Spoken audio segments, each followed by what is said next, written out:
Cancer है, मैं Cancerian हूँ और मैं लॉयल बंदी हूँ, मैं बहुत लॉयल हूँ। मतलब मोहब्बत तो मेरे अंदर कूट। अस्सलाम वालेकुम दोस्तों, कैसे तुम सब लोग? उम्मीद करती हूँ खैरियत से होंगे। मैं भी अल्हम्दुलिल्लाह बहुत ठीक हूँ, फिट फाट हूँ और बहुत खुश भी हूँ क्योंकि पहला अशरा मुकम्मल होने वाला है और मैंने पहला अशरा अपनी अपनी ज़िंदगी में देख लिया और बस मुझे हमेशा यही डर रहता है हमेशा कि यार आइंदा साल पता नहीं मैं रहूँ ना रहूँ। तो मैं बहुत खुश हूँ और आज का दिन भी बहुत अच्छा था। दूसरा फ्राइडे था रमज़ान का, तो आज का सारा दिन बहुत ही खूबसूरत था। हवा थी, सुकून था। वैसे तो ये महीने में सारा टाइम ही सुकून रहता है, ये पूरा महीना ही सुकून से भरा हुआ है। हर परेशानी, हर तकलीफ ऐसे छू मंतर हो जाती है ना जैसे कि ज़िंदगी में है ही नहीं। तो अगर मेरी लाइफ में हो भी तो मैं उसको लेके ना परेशान नहीं होती, मैं उसको लेके बिल्कुल भी परेशान नहीं होती। पहले मैं बड़ा हुआ करती थी, पहले मैं अपनी छोटी छोटी परेशानियों पे परेशान हो जाया करती थी, लेकिन अब मैं परेशान होती हूँ तो मेरा दिल में वो खुद ब खुद या रब्बा ना का विर्द शुरू हो जाता है और मेरी परेशानियाँ कहाँ जाती हैं मुझे पता ही नहीं। खैर, मुझे मेरी एक प्यारी सी सिस्टर ने कहा कि आप ही अपने बारे में तो कुछ बताती ही नहीं है, तो भाई उनकी मुझे 2-3 जन की बातें बहुत अच्छी लगी। हाँ, मैं मोटिवेशनल स्पीकर नहीं हूँ और आइंदा मैं मोटिवेट भी नहीं करने वाली, क्योंकि मैं बस इतना अब तुम लोगों से एक बात कहना चाहूँगी, प्लीज़ इसे सुन लेना कि तुम लोग जो हो ना, जो भी हो वो तुम लोग दिल से करो, जो करना दिल से करो, किसी की मत सुनो, किसी को मत देखो। हर कोई अपना एक्सपीरियंस बयान कर रहा है और वो अपनी अपनी जगह बना चुके हैं। तुम लोग प्लीज़ मंजिल मत ढूंढो, रास्ता है जो भी उस पर चल पड़ो, मंजिल को मत खोजो। मंजिल तुम लोगों को तभी मिलेगी जब तुम लोग उस रास्ते पे चलोगे। तो मंजिल कहाँ है इसका पता मत पूछो, बस रास्ता क्या है इस पे आंखें मूंद के चल पड़ो। जब तुम करोगे तो रास्ते खुद ब खुद बनते जाएंगे, सब कुछ समझ आता जाएगा। हर ऐप को समझना मुश्किल नहीं है और मेरा यकीन है कि मेरी ऑडियंस मुझसे ज़्यादा बेहतर तरीके से समझ सकती है। तो बेहतर है कि भाई बस सोचो मत, कर गुजरो। जो सोचते हैं वो रह जाते हैं, क्योंकि लोहा अपने ही जंग से खत्म हो जाता है। लोहे को जंग लगता है ना तो वो खत्म हो जाता है। देजकी जब चूल्हे पे जलती है तो वो अंदर से खुद जलती है, सड़ जाती है। हमारा आपका आग का कुछ नहीं जाता, वो देजकी जल जाती है। तो वो देजकी और लोहा मत बनो। आप लोग अपने आप को बेहतर तरीके से समझते हो तो अपने माइंड को बस हाजिर रखो। जितनी वीडियोस देखोगे, मल्टीपल वीडियोस देखोगे, मल्टीपल कन्फ्यूजन आएगा। बेहतर है कि बस जो करना है करो, कर गुजरो, नतीजा अल्लाह पे छोड़ दो। मैं तो ऐसे ही करती हूँ, मैं तो ऐसी ही हूँ। तो ठीक है, आप मेरे बारे में जानते हैं। तो मेरी पैदाइश हुई थी 7 जुलाई 2002 में, लेकिन मेरे आईडी पे है 14 2002। उसका रीज़न मुझे 18 साल का पहले होना था, लेकिन जुलाई आने में टाइम था, तो इसलिए फिर मैंने अपनी डेट को पीछे कर लिया, यानी कि मैंने 5-6 मंथ पीछे कर लिया खुद को। तो मैं जनवरी में 18 का मैंने खुद को कर लिया। 18 साल और कुछ मंथ का मैंने जनवरी में खुद को कर लिया था। इसलिए अब आता है 14 जनवरी 2002, लेकिन मैं 7/7/2002 को हुई हूँ, यानी कि 7 तारीख 7वां महीना और 2002 मेरी जो डेट है रियल वाली। तो मैं कैंसेरियन हूँ, अपने अपने बर्थ के हिसाब से मेरा स्टार कैंसर है, मैं कैंसेरियन हूँ और मैं लॉयल बंदी हूँ, मैं बहुत लॉयल हूँ। मतलब मोहब्बत तो मेरे अंदर कूट कूट के भरी हुई है ये वो लोग अच्छे से समझते हैं जो मुझे बहुत 2-2.5 सालों से जानते हैं। मतलब मेरे अंदर मोहब्बत, लस्ट बोल लें, बहुत ज़्यादा मेरे अंदर, मतलब मोहब्बत कूट कूट के भरी हुई है और मैं बहुत ज़्यादा रोमांटिक बनती हूँ क्योंकि कैंसेरियन हूँ ना, कैंसर से रिलेट करती हूँ।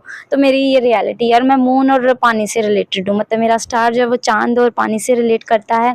वाटर लिली मेरा बर्थ फ्लावर है। सफ़ेद कलर जो है वो मेरे लिए लकी होता है, सफ़ेद कलर। और जो मेरा जो नंबर है, वैसे तो मैंने कभी नंबरिंग पे गौर नहीं किया, लेकिन जो 7 है वो मेरा लकी नंबर है मेरे अंदाजे से। बाकी मैंने कभी नंबर पे गौर नहीं किया। बाकी ये जो चीज़ें ये हैं मेरे बारे में। मेरा नाम एस और के से है, इसलिए मुझे मेरे दोनों नाम नहीं पसंद, क्योंकि दोनों, एक आंटियों वाला है और एक जो है उसके पे एक सॉन्ग पूरा बना हुआ है।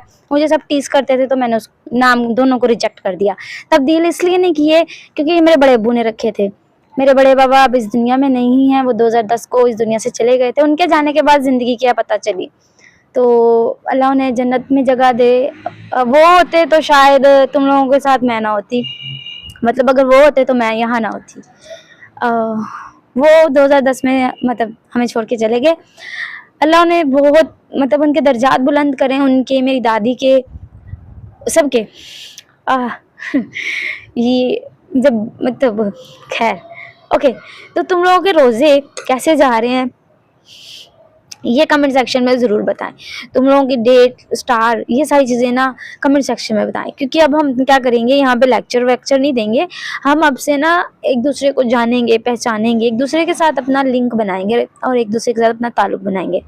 और इसके अलावा मैंने अपनी 4 सिस्टर्स को विश करना था। एक तो मैं भूल गई हूँ वो कौन सी थी, उन्होंने क्या करना था, क्योंकि 3 का मुझे याद है। एक मेरी प्यारी सी सिस की शादी है, वो 20 साल की है। ये वैसे बहुत अच्छी एज है शादी के लिए।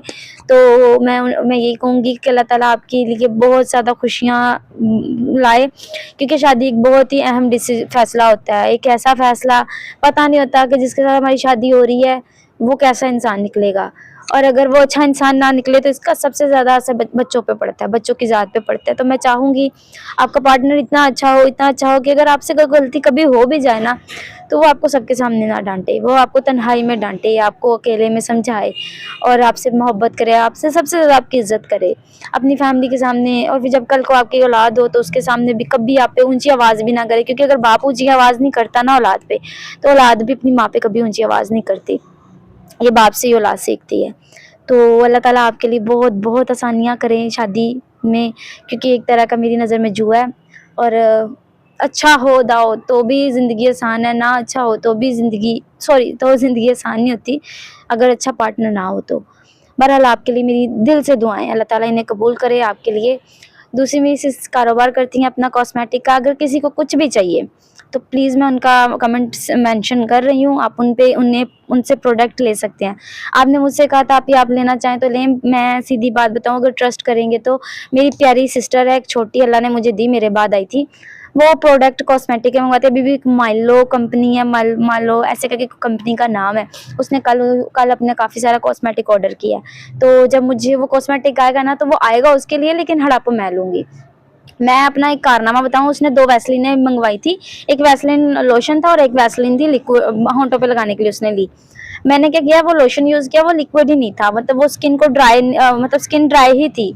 मुझे ना ड्राई स्किन सर्दियों में मुझे थोड़ी-सी होती है, तो मैंने चुल मच गई मुझे। मैंने कहा अच्छा ये लोशन ड्राइनेस दूर नहीं करता? मैंने क्या किया, वो सारा लोशन कटोरी में निकाला और अपनी बहन की वैसलीन निकाली और वो वैसलीन को आधा निकाल के आधे से भी ज़्यादा वो लोशन में मिक्सअप करने लगी। और जब लगा ना कि नहीं ये इससे भी हल नहीं हो रहा, तो मैंने मिक्सी में डाला लोशन, वही कटोरी वाला लोशन, मिक्सी ब्लेंड करके उसको वापस के वो अंदर फिल कर दिया लोशन की जार में, लोशन की डिब्बी में, मतलब लोशन की बोतल में। तो वो जो बाकी का बचा था वैसलीन, उसमें क्या किया, उसका महंगा वाला टिंट मैंने उठाया, वो आधे से ज़्यादा, इतना सा बस छोटा, थोड़ी सी कम क्वांटिटी रह गई, वो तकरीबन मैंने सारा ही उंडेल दिया था और उसको पिंकिश कलर का ना वो लिप बाम बना लिया। तो मेरी ये हरकतें हैं।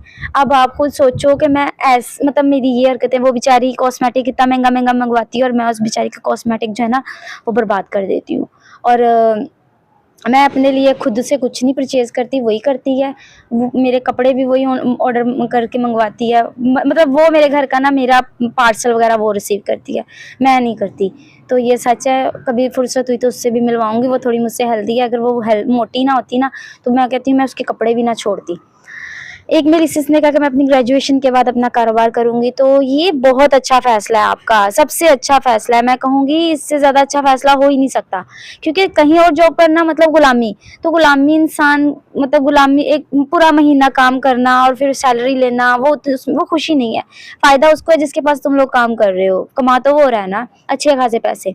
तो मैं यही कहूँगी कि अल्लाह ताला आपकी सोच को पुख्ता रखे, आप अपने सोच से पीछे ना हटे और अपना कारोबार खुद करें। इंशाल्लाह अल्लाह ताला आपको हर उस इंसान को कामयाब करे जो अपने लिए सोचता है, क्योंकि जब हम सोचते हैं हम तभी करते हैं और तभी कामयाब होते हैं। बस चलते जाओ, पाँव छिल जाएं फिर भी चलो, लोग ट्रोल करें, बातें करें, फिर भी चलो, क्योंकि तुम लोगों को पता है कि तुम लोगों को क्या करना है। और इंसान वही कामयाब है जिसे पता है कि उसे क्या करना है। बहरहाल मैं यही कहूँगी, अपनी ज़िंदगी को सुकूनपुर रखो और रमज़ान का महीना एंजॉय करो। आज का वेदर बहुत अच्छा है ना भाई, हम लोग बाहर जाने वाले हैं घूमने। तो फिर मिलेंगे नेक्स्ट वीडियो में इंशाल्लाह।